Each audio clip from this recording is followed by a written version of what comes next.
So what if your real problem was not an inability to execute?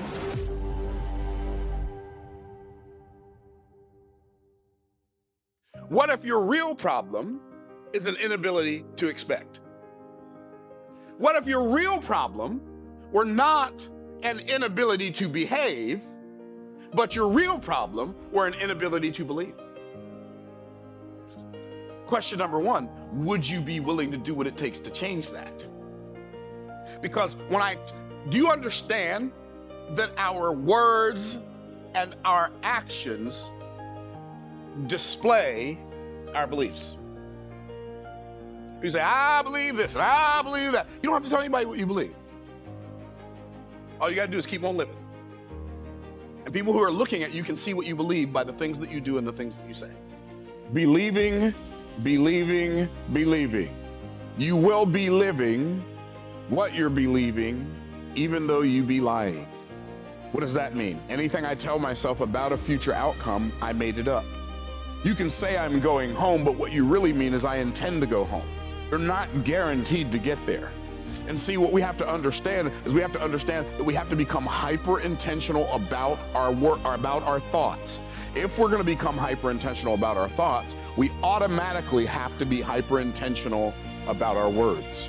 Because the reality is you can speak without thinking, but you can't think without using words. People in this room, there are people watching me on YouTube right now. You have more talent than me, more skill than me. You just don't have as much belief as I do. Your expectation is not as strong as mine. My expectation works for me overtime and triple time. Somebody tell me what that word is. Believe. Believing. Right, that word. What's that? Believing. What's that word? Believing. Believing. Believing, believing, believing. Believing is a compound word, which means it has more than one word in it. You will be living what you're believing, even though you be lying. That means anything I tell myself about a future outcome, I made it up. If I say, I'm gonna go home after I'm done filming videos here at the studio today, if I say that, I made it up. Because the reality is, I don't know if I'm gonna get in an accident when I go home. But I don't say, I'm gonna do my best to avoid an accident on my way home today. I just say, I'm going home. Now, I know some of you are thinking to yourself, why is he saying this? I'm saying this because when it comes to things that don't matter, we declare them. When it comes to things that do matter, we qualify them. I'm going to try to do this even if it doesn't work like it didn't last time. And we have all this conversation going on in our head, and we have no boldness because we have no belief. I'm gonna tell you something, it's probably gonna mess it up for y'all from now on, but I'm gonna tell you anyway. Magicians don't know magic. They just know how to get you to look at what they're not doing so you can't see what they are doing. I wish I had some help in here. Perfect example.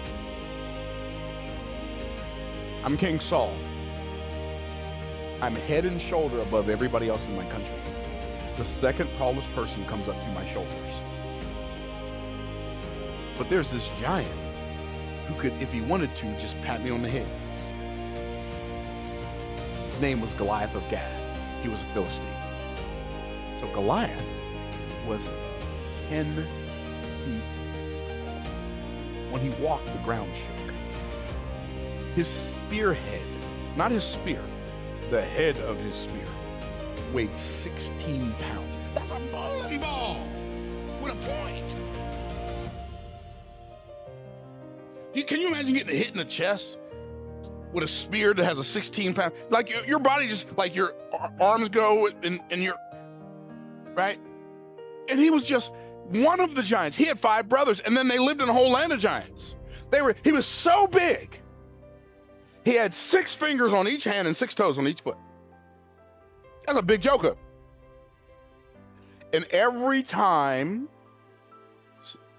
Goliath came down and demanded, send me a champion that I may fight against him. If we lose, we'll be your slaves, and if you lose, you'll be our slaves. King Saul and every other soldier in his army ran and hid. Do you know why?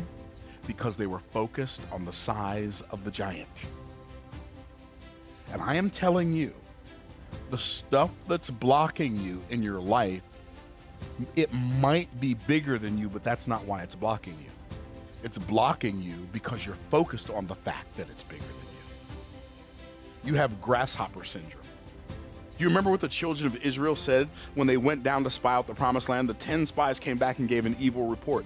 They said, we are as grasshoppers in their eyes. No, you as grasshoppers in your eyes. You don't know what you are in their eyes. And see, so many of us go through life with grasshoppers. And now that thing's bigger than me. I'm like a grasshopper compared to this thing that I'm supposed to do. Yeah, I love to sing and I love to play my instruments, but I can't produce music that people would buy because that's bigger than me. And I don't have a record label and I don't know the right people.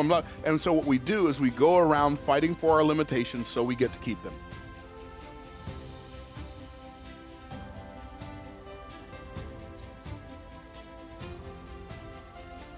If I believe in the idea of God, if millions of people believe in the idea of God, if millions of people do good things under the name of God, the same God, and they believe in him, and they pray to him, and they worship him, even if he's not a real person, as an idea in and of itself, it exists. And that idea which exists makes people act in the way in which God would want them to act, which makes God real. Do you understand that it's the belief that gives it power? Right. If you don't believe in ghosts, the ghosts can't hurt you. If you don't believe in depression, you can't become depressed. And I refuse to believe in something that's going to weaken me. Why would I believe in something that's going to weaken my ability to deal with problems in life? Why would I do that? I'm temporarily immortal. Don't message me about depression because I don't believe in it. Belief is a powerful thing. I believe I could hurt any man on the planet. And that's why people are afraid of me.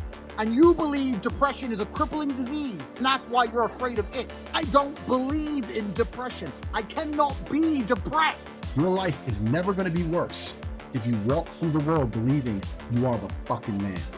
You wake up, you look in the mirror and go, I'm the fucking man. I am the man. There's no one on this planet who can do shit I couldn't do if I put my mind to it.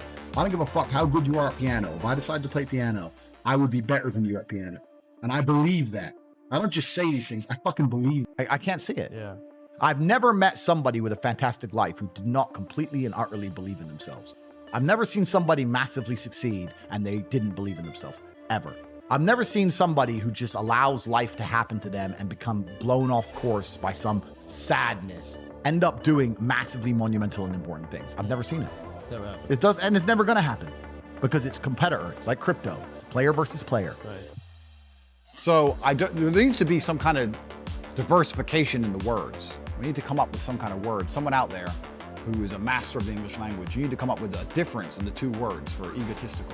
Egotistical when it's justified and egotistical when it's not justified. They're different things. I guess what's gonna happen there, now we're gonna go down this rabbit hole, is that people are gonna start saying, well, his ego doesn't deserve to be justified and there's gonna be an argument of proof and blah, blah, blah. But whatever, that's not the point. I'm discussing egos of people who deserve them, people who have justified their ego. Because I believe I have justified my ego, and I do have a massive ego. I have an ego. I like me. I like that I am me. I think I'm the fucking man. I think I'm cool as fuck. And I'm happy with that, and I'm happy to live my life this way because I find it a source of motivation. I would never let myself get out of shape because then I couldn't view myself the same. I view myself a particular way, and that requires me to be in shape. I would never allow myself to become poor because I view myself a certain way, and that requires me to have financial assets. I view myself in a way that requires me to push hard to succeed, and it makes my life better. People often talk about downward spirals. He got in a downward spiral, he lost his girlfriend, then he started drinking, then he lost his friends, and he drank more, and then in a downward spiral. You know what else is real? An upward spiral. He started training more, so he had more energy, and he started working more, started making more money, and then he went to a better gym, and then he trained harder, and then there's an upward spiral is exactly the same. An upward spiral is always fueled by ego. So having an ego is not a bad thing. In fact, I encourage every man out there to have an ego. Develop an ego, a massive one, and then work to justify it. Doesn't matter what it is. You can name any job in the world. Name a job. A fisherman. Okay. So if you have an ego and you really truly believe you're the best fisherman there is, you're gonna go out there and try and catch the biggest motherfucking fish. You may stay out longer than everyone else. You may try harder than everyone else. You may try new baits. You may get up earlier, whatever it takes, but you want the biggest fish to prove you are the man. Doesn't matter what it is. If you're doing anything creative, if you really believe you're the best, you're gonna put more energy into that creative art than if you don't believe you're the best. I love egotistical people. I love people with huge egos because they try hardest, and they try hardest to justify them. Now, then you have the other side of the coin, the people who have an ego for no reason. I wouldn't call this an ego. I'd call these people delusional morons. And if you can if you're going to go through your life and you're going to associate with people, what you want to do is find egotistical people, find out if they have a reason to justify said ego. If they don't, get rid of them. If they do, hang around them, because you might actually learn something.